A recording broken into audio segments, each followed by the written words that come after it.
For over a century, two men in black tricorn hats walked the loneliest roads in Spain, carrying no radio and no way to call for help. They patrolled the Sierra Morena 3 days from the nearest barracks, where bandits knew the trails better than they did. They survived storms, frostbite, and ambushes using gear so ordinary that nobody bothered to write it down. What almost no one realizes today is that the Guardia Civil Patrol carried a complete survival system on their backs, 7 pieces of field technology, and modern schools have forgotten almost everyone. Spain, 1844.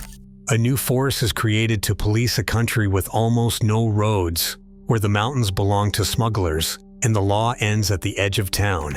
The Guardia Civil works in pairs, a formation they call La Pareja, and their beat is the wilderness itself. For the next 100 years, what kept these men alive was not their rifle. It was a kit refined patrol by patrol in country that punished every mistake. Number 1. The Capote. On the 8th of December 1845, the founder of the Guardia Civil signed a regulation governing a single garment, a heavy wool cape that became as recognizable as the hat itself. To a modern eye, it looks like a costume. In the field, it was a survival shelter you wore. Spread flat, it was a ground sheet that stopped the cold earth from stealing your body heat overnight.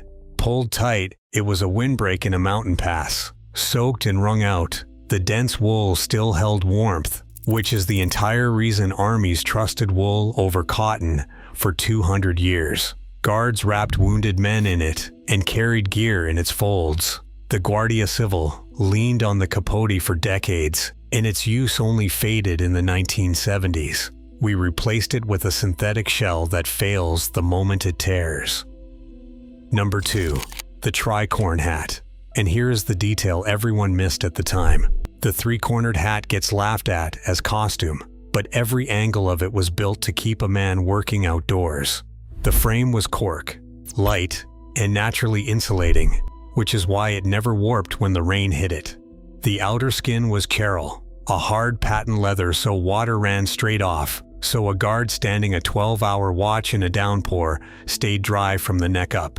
In summer, the same hat accepted a clip-on visor and a neckcloth to fight the Castilian sun. One piece of headgear, built for freezing rain and blistering heat, decades before anyone sold a tactical hat. Think about that for a second. The most ridiculed object in the uniform was the most carefully designed.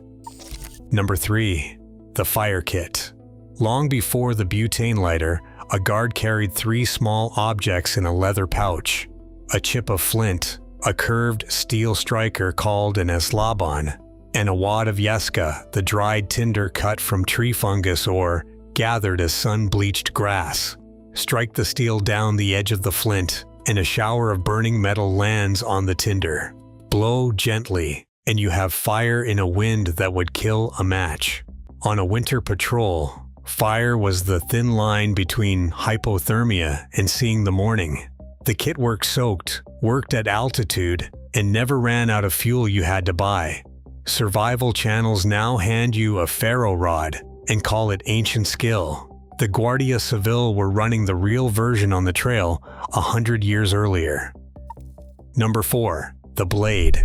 Every guard carried a long-bladed bayonet for his rifle, but stabbing was the last thing it was used for.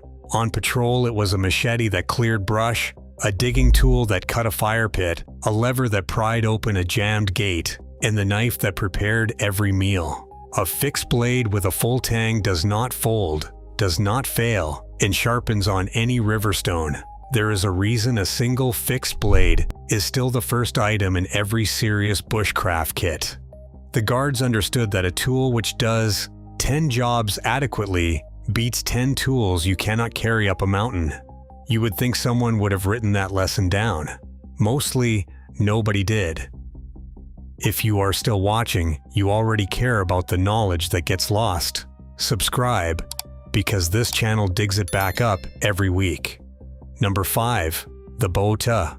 A guard could go without food longer than he could go without water, and the mountains of southern Spain run dry for months. The answer was a teardrop-shaped skin of goat leather, sealed inside with pine pitch. that a man slung across his chest. It would not shatter when he fell, did not rust, and weighed almost nothing empty. The pitch lining even kept the water cool by letting a trace seep through and evaporate off the surface. A cooling trick that runs on physics alone, with no power and no ice.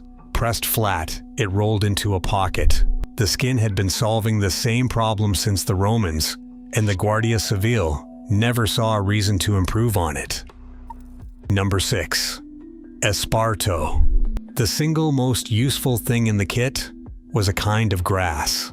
Esparto grows wild across the Spanish interior, and for centuries people twisted it into rope, wove it into sandals, baskets, and sleeping mats, and braided it into anything that needed binding. A guard with a coil of Esparto cord could lash a splint, rig a shelter line, replace a broken strap, hobble a horse, or haul a load, using a fiber that holds when wet and costs nothing because it grows on the hillside. Call it the duct tape of an entire era, harvested by hand from the ground they walked.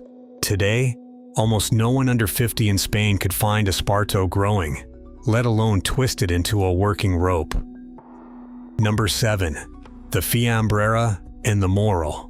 The last piece was how a guard ate for days away from any kitchen.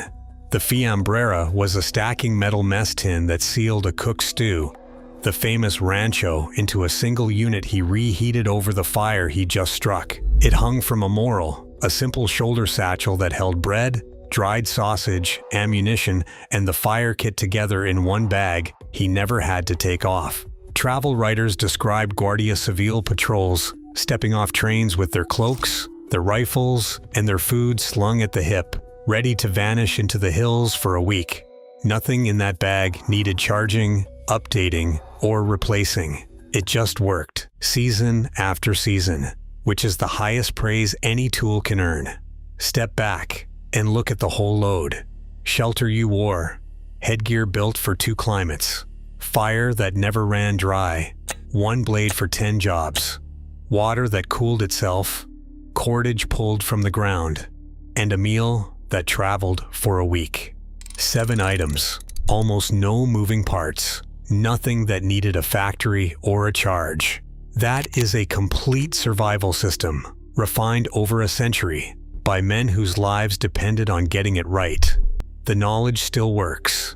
It simply stopped being taught. And somewhere along the way, we called that forgetting progress. If this kind of buried, practical history is what you are here for, subscribe and turn on the bell. Next, we open the field kit of the trench raiders of the First World War, and the tools they carried will surprise you even more.